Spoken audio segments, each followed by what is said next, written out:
Look at the difference in size between these two books. How the hell is any writer supposed to know how long their book should be? Hi everyone, welcome to Rachel Ellis Reads, and it's your lucky day because I'm going to help answer that question. One of the first things I thought about when I decided to write a book was how long does it need to be? If you're asking yourself this, I am assuming you are also a newbie writer and this is the first time you've done this. We're in the same boat. I've done some research though, and I'm going to share it with you. Before we get to the figures, don't forget to hit that subscribe button. I'm releasing content on Mondays and Fridays, and you don't want to miss out on useful things like this. So hit the button down below. To put my Captain Obvious pants on, books come in a lot of different sizes, but it's not the size, it's how you use it, am I right?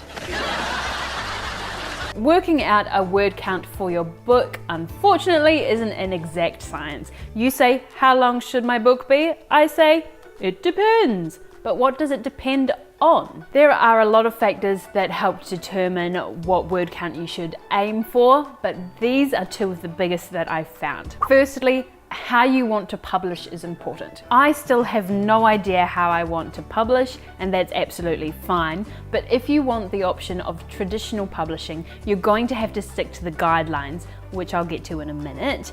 If you want to self-publish, you can pretty much do whatever you want, because you have to pay for it. The second factor is what you're publishing.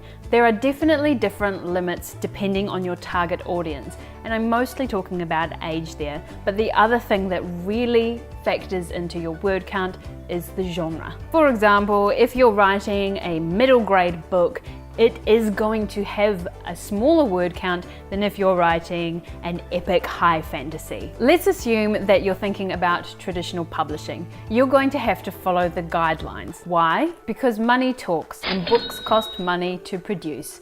And as a debut novelist, you haven't proven that you can sell yet. Harsh, but true. This doesn't mean that if you have a big book, you're not going to get published. A good example of this is Tommy Adeyemi's Children of Blood and Bone. That is a chunky read, but unfortunately that is the exception and not the rule. But I digress. On to the guidelines. I've averaged out the numbers I've found and have come up with the following for different genres. Mystery and horror, 70 to 90,000 words. Chick lit, 80 to 100,000 words. Crime, 90 to 100,000 words.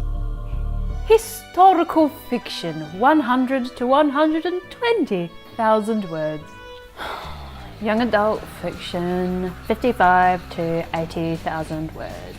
Sci-fi and fantasy, 90 to 120,000 words. On average, the sweet spot for an adult novel seems to be 80 to 100,000 words. Generally speaking, the ones that are allowed to be longer require some kind of world building. So you're talking sci-fi, fantasy, and historical fiction. So what about me? What am I aiming for? Well, it's a YA novel, so let's take that down a bit.